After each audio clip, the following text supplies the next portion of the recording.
J'ai dit, vous allez voir ce qui va se passer, ça va être la panique, et c'est la panique. Et là, je voudrais dire à Emmanuel Macron, vous faites le mariole, là. Vous saviez très bien depuis 2019, je vais vous expliquer pourquoi il savait très bien. Alors, il nous a dit juste avant, 2 jours avant, il a dit c'est une affaire américaine, ce n'est pas une affaire française. Je ne sais pas si vous vous souvenez. Et là, je suis tombé de l'armoire. Parce qu'il sait très bien que c'est aussi une affaire française. Il connaît le 22 avenue Foch, tout le monde connaît. Tout le monde savait qu'il y avait le 22 avenue Foch, du moins depuis 2019. Puisque en 2019, la police a perquisitionné le 22 avenue Foch. Il le sait, ça. Donc, ensuite, tout le monde savait, en tout cas dans ces milieux-là, les milieux du pouvoir, que le dénommé Epstein venait en France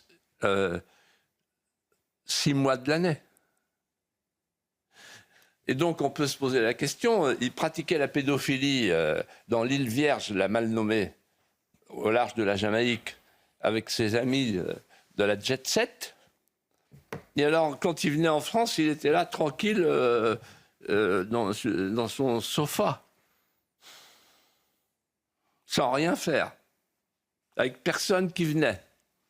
Bon, c'est pas sérieux. Bon, ensuite, j'ai découvert une chose cette semaine.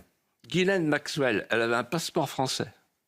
Donc en fait, ces gens-là aimaient... Et ensuite, le nom de la France, le nom de Paris, figure 16 000 fois dans les documents. 16 000 fois. Et le Quai d'Orsay est donc dans la tourmente. Et alors là, chacun se renvoie la balle. Donc, je ne reviens pas sur les faits, mais ce que je constate quand même, c'est qu'on feint de découvrir les choses alors que le pouvoir politique savait. Lorsque le diplomate a été renvoyé pour avoir visionné les images pédopornographiques, le Quai d'Orsay savait. Alors, il y a une deuxième curiosité cette semaine. C'est Mme Braun-Pivet, qui, chez Sonia Mabrouk, a dit non, pas de commission d'enquête. Elle trépignait. Je dis, mais pourquoi pas de commission d'enquête?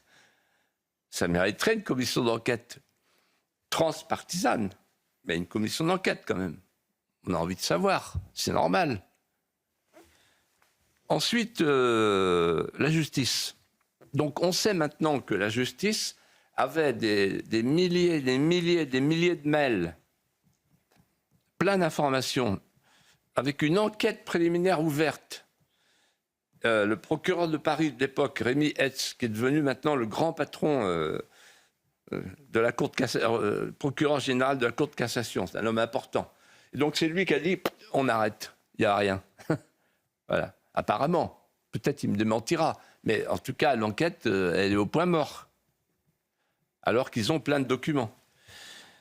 Ensuite, il y a quelque chose, une autre curiosité cette semaine que j'attendais, mais là elle est magnifique. C'est la diversion, la diversion accusatoire. C'est-à-dire, on dit, tout ça, c'est les complotistes.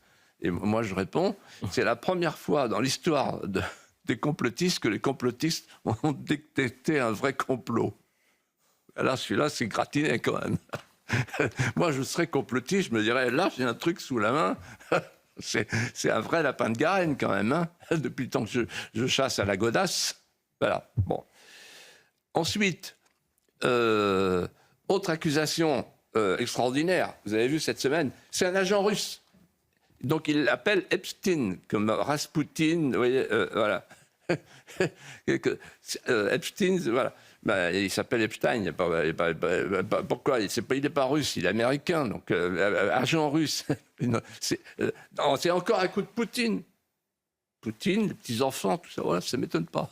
Ouais. Et voilà. Et alors, en fait, je vais vous dire la synthèse, alors qu'il est. Nous sommes devant une gigantesque organisation criminelle, un réseau mondial, planétaire, avec un demi-monde interlope composé, comme les demi-mondes interlopes, de recruteurs, de rabatteurs, d'entremetteurs et naturellement de suicidés en cellule. Il y en a deux, bon, les principaux. Donc là, on a le carré magique du réseau mafieux. Et tout ça au service d'une collusion magnifique, rutilante, de gens qui n'ont pas de besoin particulier sur le plan matériel, qui voyagent en jet et qui se retrouvent et qui se tiennent par la barbichette. Personne ne parle. C'est la collusion de 4 mondes. Le monde politique, le monde des affaires, le monde du showbiz et le monde de la pédocriminalité. Ces 4 mondes s'entendent. Et depuis longtemps, puisque ça a commencé en 1996. Et pour l'instant, on avance doucement. En fait, pour résumer ce qui se passe, je dirais la chose suivante, en pesant mes mots. La prédation sataniste à l'heure du biopouvoir a choisi ses proies. Elle a choisi le petit peuple des âmes innocentes qui lui sert de réservoir de chair fraîche.